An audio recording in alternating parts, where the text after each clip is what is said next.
Hello friends, welcome back to the channel. जैसा कि हमने पिछले वाले वीडियो में पढ़ा था मैथमेटिकल लॉजिक का इंट्रोडक्शन। तो इस वाले वीडियो में हम कुछ सेंटेंसेस के बारे में स्टार्ट करने वाले हैं जो कि लॉजिक से रिलेटेड है। ओके, तो चलिए स्टार्ट करते हैं।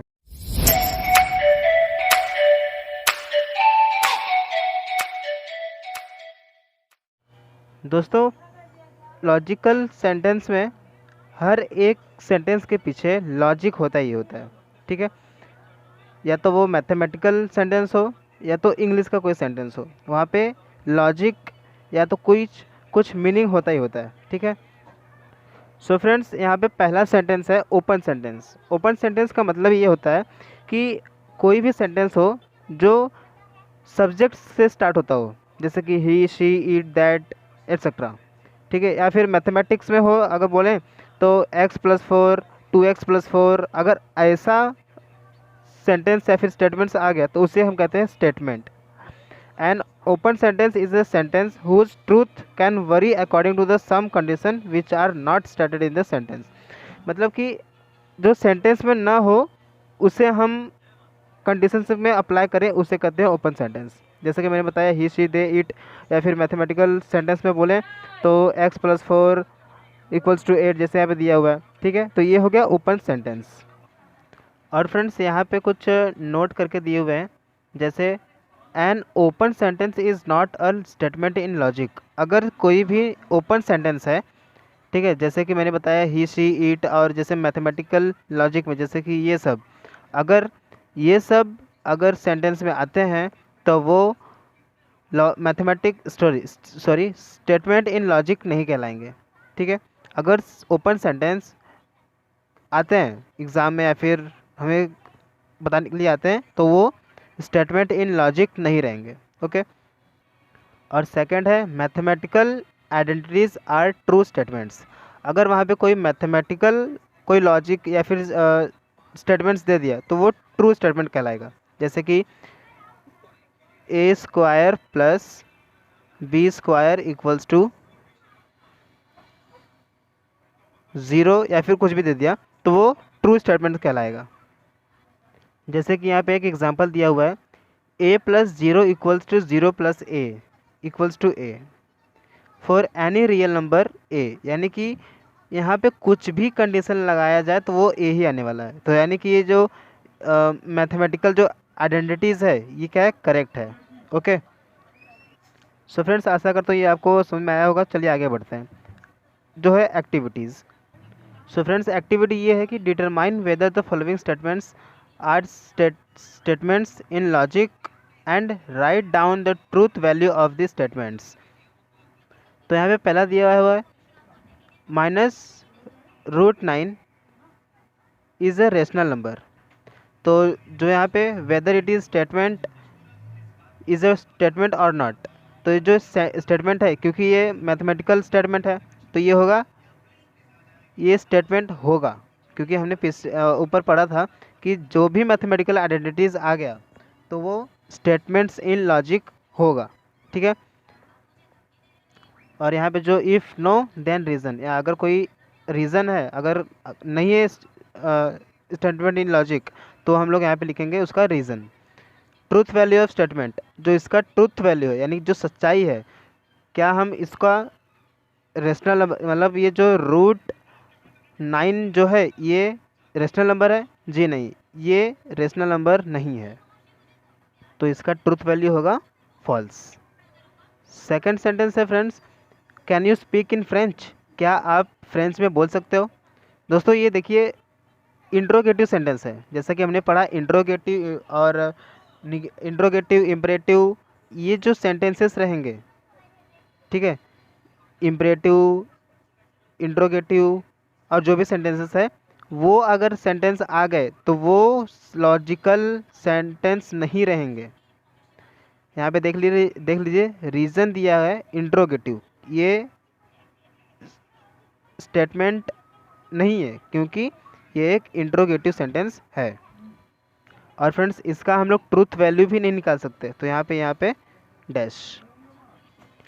थर्ड है friends, Tokyo is in Gujarat, यानी कि जो टोक्यो है वो गुजरात में है, तो सोचिए ज़रा, ये जो टोक्यो है ये गुजरात में है? जी नहीं, ये टोक्यो गुजरात में नहीं है। तो जो सेंटेंस है, सेंटेंस जो है, हालांकि ये स्टेटमेंट इन लॉजिक है क्योंकि ये असर्टिव सेंटेंस है, इसलिए ये स्टेटमेंट इन लॉजिक होगा। और रीज़न इसका होगा कि क्यों नहीं है, क्योंकि इसका नहीं है। रीज़न है कि ये स्टेटमेंट है और इसका ट्रूथ वैल्यू यानी कि जो सच्चाई है, टोक्यो जो गुजरात में नहीं है, तो इसका ट्रूथ वैल्यू है false.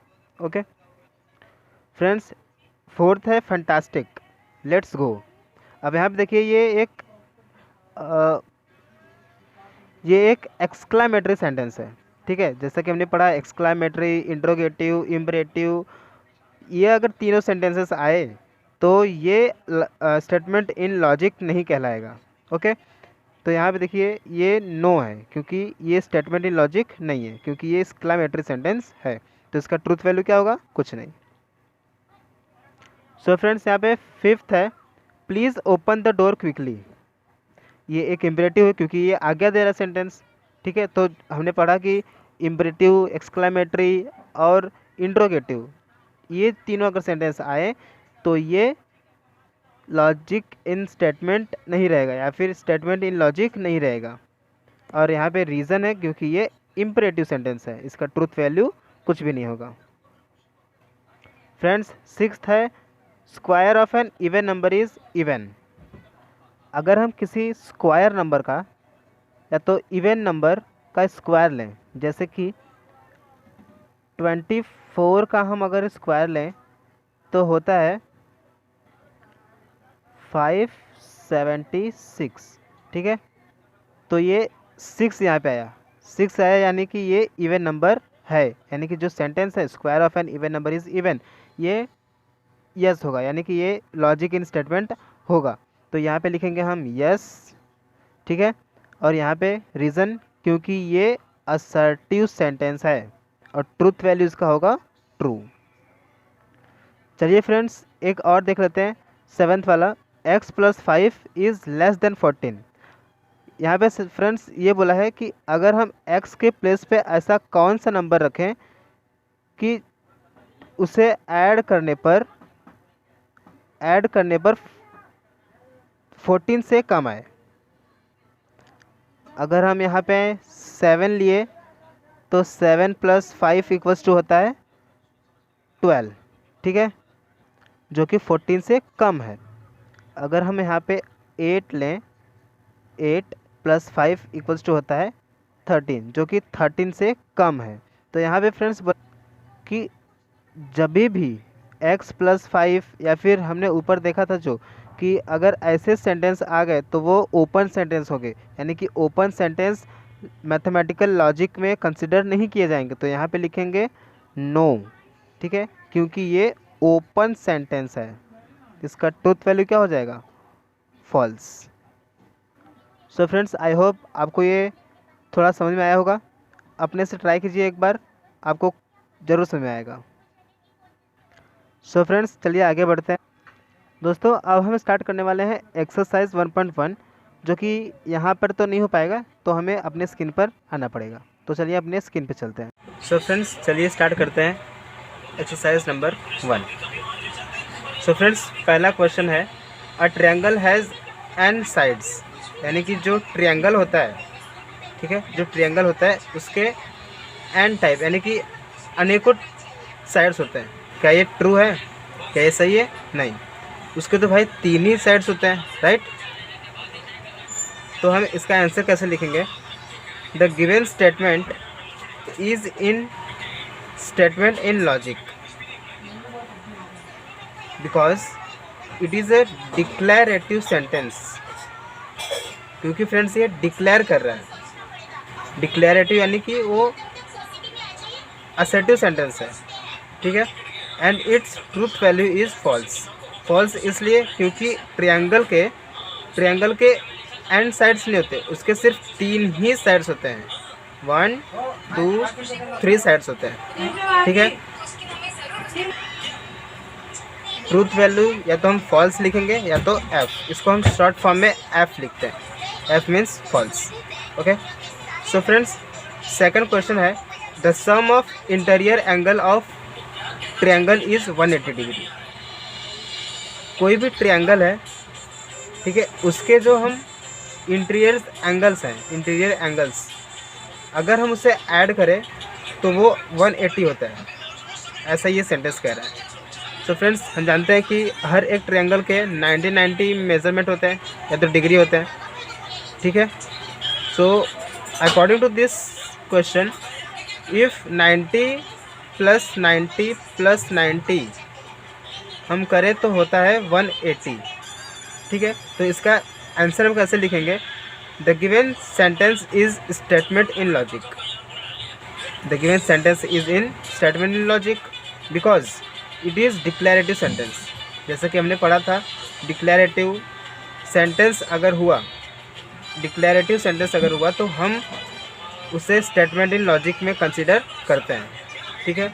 Hence its truth value is true, या तो हम कह सकते हैं टी। चलिए फ्रेंड्स अब देखते हैं थर्ड वाला क्वेश्चन है, you are amazing. Friends question से समझ में आ जाता है कि ये एक एक्सक्लेमेटरी सेंटेंस है, ठीक है, एक्सक्लेमेटरी सेंटेंस है ये।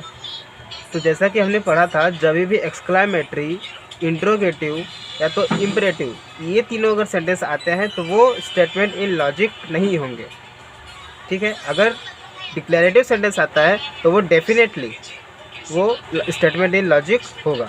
तो इसका हम सॉल्यूशन कैसे लिखेंगे? द गिवन स्टेटमेंट या फिर sentence is not statement in logic, okay, because it is exclamatory sentence, yes. तो इसका ट्रूथ वैल्यू भी कुछ नहीं होगा। अब देखते हैं फ्रेंड्स फोर्थ वाला, प्लीज़ ग्रांट मी लोन। मुझे लोन की आज्ञा दीजिए, ठीक है। तो सेंटेंस क्या है? Imperative, imperative sentence. तो हम लोग क्या लिखेंगे? The given sentence is not statement in logic because it is imperative sentence. Imperative यानी कि हम रिक्वेस्ट, इम्परेटिव मतलब होता है अलाउंस यानी कि आज्ञा देना या फिर रिक्वेस्ट करना, या तो परमिशन या तो रिक्वेस्ट। तो ये इम्परेटिव सेंटेंस है, तो इसका हम ट्रूथ वैल्यू नहीं पता कर सकते। आई होप फ्रेंड्स ये आपको समझ में आ रहा होगा। तो चलिए फिफ्थ देखते हैं, √-4 is an irrational number. -√4 is an irrational number. Friends -√4 कभी भी इरेशनल नंबर में नहीं होता, ठीक है। इरेशनल नंबर यानी कि सॉरी फ्रेंड्स, जो -√4 है इज़ एन इरेशनल नंबर, ये क्वेश्चन है, ठीक है। तो इसका सॉल्यूशन हम कैसे लिखेंगे? The given sentence is statement in logic, क्योंकि ये कह रहा है कि जो √-4 है इरेशनल नंबर है, ये डिक्लेयर कर रहा है हमें, ठीक है। डिक्लेयर यानी कि सेंटेंस ये, because it is declarative sentence, therefore its truth value is false, क्योंकि -√4 कभी भी इरेशनल नंबर नहीं होता। अब जब भी हम देखते हैं 4 होता है इरेशनल नंबर या तो कोई और नंबर होता है, ठीक, लेकिन माइनस में कभी भी इरेशनल नंबर नहीं होता। सो फ्रेंड्स आइए देखते हैं सिक्स्थ वाला, x⁻² - 6x + 8 = 0 इम्प्लाइज x = -4 और x = -2। सो फ्रेंड्स क्योंकि ये एक मैथमेटिकल आइडेंटिटी है, ठीक है, मैथमेटिकल आइडेंटिटी है, क्योंकि हमने पढ़ा था कि जब भी मैथमेटिकल आइडेंटिटी आ जाएगा तो वो स्टेटमेंट इन लॉजिक कहलाएगा, वो उसे हम कंसिडर करेंगे। फ्रेंड्स यहाँ पे बोला है x = -4, यानी कि जो वैल्यू है x की उसे हम यहाँ पर और यहाँ पर पुट करेंगे। So let's put the values. So friends यहाँ पे हम पुट करेंगे, जो क्वेश्चन दिया हुआ है वैसे लिख लेंगे, फिर उसके बाद जो भी वैल्यूज़ दी हुई है, ठीक है, जैसे x² -4, चूँकि ये एक इक्वेशन है तो इक्वेशन के तौर पे हम नहीं लिख लेंगे, ठीक है। सॉरी फ्रेंड्स, जैसा कि हमने 9th स्टैंडर्ड में पढ़ा था, 9th या 10th में पढ़े थे हम लोग कि जब भी हमें क्वाड्रेटिक इक्वेशन आता है तो हम उससे पहले सॉल्व करते हैं। ठीक है, तो ये क्वाड्रेटिक इक्वेशन है तो हम इसे सॉल्व करेंगे। देखिए फ्रेंड्स, यहाँ पे लास्ट है 8, तो 8 का हम क्या फैक्टर निकालेंगे कि उससे जिसका ऐड करने पर, ठीक है, जिसका ऐड करने पर -6 आए। तो यहाँ पे लिखेंगे हम -4 मल्टीप्लाई करेंगे -6 से, सॉरी -2 से, तो आता है +8। ठीक है, अगर हम उसी को ऐड करें, इसको -4 और -2 को अगर ऐड करें, -4 प्लस -2 को अगर ऐड करेंगे तो आता है -6। तो यहाँ पे हो गया -6। ठीक है, तो ये जो सेंटेंस बन जाएगा जब ये जो पेयर्स बन जाएंगे तो हम लोग इसे निकाल लेंगे एक एक करके, यानी कि x कॉमन इसमें दिख रहा है तो x को बाहर निकालेंगे, बचेगा यहाँ पे 4, तो यहाँ पे बचेगा -2 x बचेगा यहाँ पे, तो x -4 2 ज़ा 8, 4 2 4 ज़ा 8, या माइनस का मल्टीप्लाई माइनस से करेंगे तो आता है प्लस। सो फ्रेंड्स, आगे देखते हैं। क्योंकि हमने देखे थे कि जब भी ऐसा कॉमन आता है तो पहले हम उसे सिंगल लेते हैं, तो हम जो भी यहाँ पे डबल है उसे हम सिंगल ले लेते हैं। ठीक, फिर उसके बाद जो कॉमन बचता है x -2, तो इसे हम कॉमन ले लेंगे इक्वल्स टू 0। x अगर हम बाहर करें इसको, x -4 इक्वल्स टू 0, तो आता है x इक्वल्स टू 4, क्योंकि ये बाहर चला जाएगा। ठीक, और वैसे ये भी अगर हम x -2 को अगर बाहर निकालें तो ये हो जाता है x इक्वल्स टू 2। ठीक है, सो द गिवन सेंटेंस, जो सेंटेंस दिया गया था पूरा हमें, ये एक स्टेटमेंट इन लॉजिक है, क्योंकि ये एक डिक्लेरेटिव सेंटेंस था। जैसा कि हमने नोट में पढ़ा था कि जब भी मैथमेटिकल आइडेंटिटीज आ जाएंगे, मैथमेटिकल सम्स आ जाएंगे, तो वो स्टेटमेंट इन लॉजिक कहलाएंगे। Okay, but friends, its truth value is false. हालांकि ये डिक्लेरेटिव सेंटेंस है, हमने पूरा सॉल्व किया, लेकिन ये फॉल्स है, क्योंकि हमें जो सेंटेंस जो इम्प्लाइज करने के लिए जो x की वैल्यूज़ दिया था, वहाँ पे था x -4 और x -2 दिया गया था। क्योंकि यहाँ पे प्लस आया है तो ये सेंटेंस क्या हो गया, फॉल्स हो गया। ओके, सो फ्रेंड्स, आइए 7th वाला देखते हैं। He is an actor. Friends, हमने पहले ही पढ़ लिया था कि ही जब भी आए, ही, तो वो ओपन सेंटेंस हो जाता है। ही, शी, इट, देन, ये सेंटेंसेस अगर आ गए तो वो ओपन सेंटेंस हो जाएंगे। ठीक है, तो ओपन सेंटेंस जो होते हैं वो सेंटेंस इन लॉजिक नहीं कहलाते। तो इसका हम सॉल्यूशन कैसे लिखेंगे? The given sentence is open sentence which is not statement in logic, तो इसका ट्रूथ वैल्यू होगा नहीं। सो फ्रेंड्स, आइए 8 वाला देखते हैं। Did you eat lunch yet? Sorry, yet है। The given sentence is interrogative sentence, क्योंकि फ्रेंड्स यहाँ पे did you eat the lunch yet, क्या आपने अभी तक लंच कर लिया, ये पूछ रहा है आपसे। जब भी पूछता है तो वो इंट्रोगेटिव सेंटेंस कहलाता है, जो कि इंट्रोगेटिव सेंटेंस कभी भी मैथमेटिकल लॉजिक में कंसिडर नहीं किया जाता। तो हम लिखेंगे the given sentence is interrogative sentence, या फिर the given statement is interrogative sentence which is not statement in logic. So इसका ट्रूथ वैल्यू भी नहीं होगा। सो फ्रेंड्स, आज के लिए इतना ही, क्योंकि वीडियो बहुत बड़ा हो जाएगा। तब तक के लिए घर पे रहिए, सुरक्षित रहिए, और जितना हो सके ये वीडियो अपने फ्रेंड्स तक ज़रूर पहुंचाइए, क्योंकि कोरोना का काल है। जब तक वो सुरक्षित रहेंगे तब तक वो पढ़ते रहेंगे। और घर पर बैठे बैठे आप भी प्रैक्टिस करते रहिए। Be prepare about your 12th exam. Thank you.